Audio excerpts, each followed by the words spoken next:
අපි බලමු කොහොමද රස කියලා.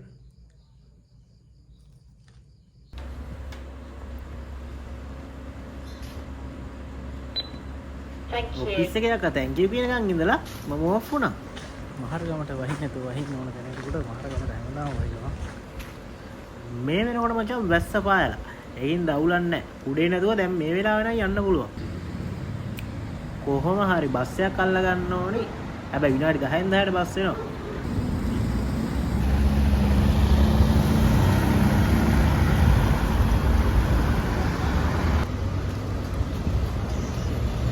ඔන්න මචං. මහරගම පොළගාව මම බැලලා මම කෙලින්ම ගියේ කැරවන් ෆ්‍රෙෂ් එකට.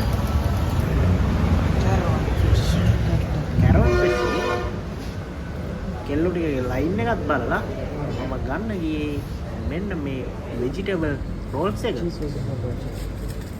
cheese vegetable roll එක. ඊට පස්සේ කැරවන් ෆ්‍රෙෂ් එකේ මම එළියට ඇවිල්ලා ලස්සන වීඩියෝ කෑල්ලක් දාන්න හිතාගෙන එද්දිම ඇන්ටි කෙනෙක් ආවා හරියට වැඩේ. ඊට පස්සේ ගියේ මම සයිව කඩේට. සයිව කඩේ කියන්නේ මෙතන තියෙනවා රෑට නයිට් කඩයක්. ඒකෙන් රෝල්ස් එකක් අරගෙන හැබැයි රෝල්ස් එක 120යි. ලාවයි. ලොකුයි. බඩ විරනවා. රෝල්ස් එකක් අරගෙන මම යන්න පිටත් වුණා බෝඩිමට. ඔන්නේ වගේ එක තමයි දුන්නේ. ඊට පස්සේ ඔය තියන්නේ මගේ මේ සුඩ ගෙනාපු කැරවන් ෆ්‍රෙෂ් එකෙන් ගෙනාපු එකයි සයිව කඩෙන් ගෙනාපු එකයි. මම මේ දෙකේ රස බලන්න යන්නේ. කොහොමද රස කියලා. ඊට පස්සේ මෙන්න මේ වගේ කවර් එක තමයි කැරවන් ෆ්‍රෙෂ් එකේ නෑ. කැරවන් ෆ්‍රෙෂ් එක ගන්න කලින් මම ගන්නවා මේ සයිව කඩේ එක. ඒක පොඩි සිවි මල්ලක තමයි එන්නේ. ඊට පස්සේ කැරවන් ෆ්‍රෙෂ් එකේ කොහොමද රස කියලා. ඔන්න ඔයගේ අපිට සර්වියට් එකකුයි ඔන්න ඔයගේ කවර් එක තමයි දෙන්නේ. රුපියල් 140 කැරවන් ෆ්‍රෙෂ් එකේ එක. සයිව කඩේ එක රුපියල් 120යි. ඉස්සෙල්ලම කනවා කැරවන් ෆ්‍රෙෂ් එකේ එක. මේක මාරම රසක් තියෙන්නේ. කැරවන් එකෙන් ගත්ත එකේ චීස් රස හොඳට එනවා. අපිට පොඩ්ඩක් කමු.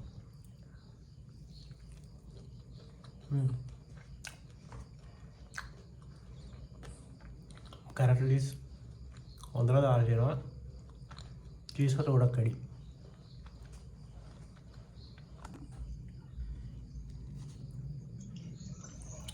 ඊටසේ සයිව කඩෙන් ගත්ත එක බලමු මේක.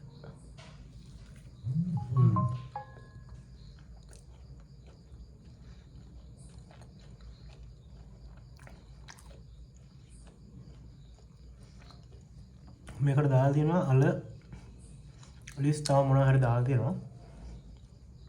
රයි. ඒකත් වරදක් කියන්න නෑ. හොඳ දෙනවා. තව බිත්තර තියෙනවා. මේකේ විශේෂයෙන් බිත්තර තියෙනවා. එතකොට මම ගත්ත කැරවන් ෆ්‍රෙෂ් එකෙන් ගත්ත එක 140ක් වුණා වෙජිටබල් එක. මේක සයිව කඩෙන් ගත්ත එක 120යි බිත්තර එක. මේකේ කැරට් ලිස් එම හොඳට තියෙනවා.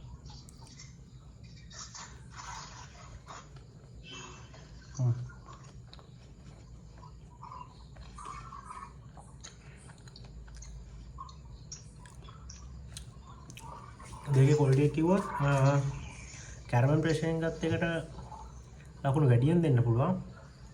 සයිව කඩෙන් ගත්ත එකට අවුලක් නැහැ ලකුණු ඒ ගානම වගේ දෙන්න පුළුවන්. ඉතින් රුපියල් 120යි. මේක වෙජිටබල් මේක බිත්තර. දෙකේම ලොකු වෙනසක් නැහැ. හොඳයි.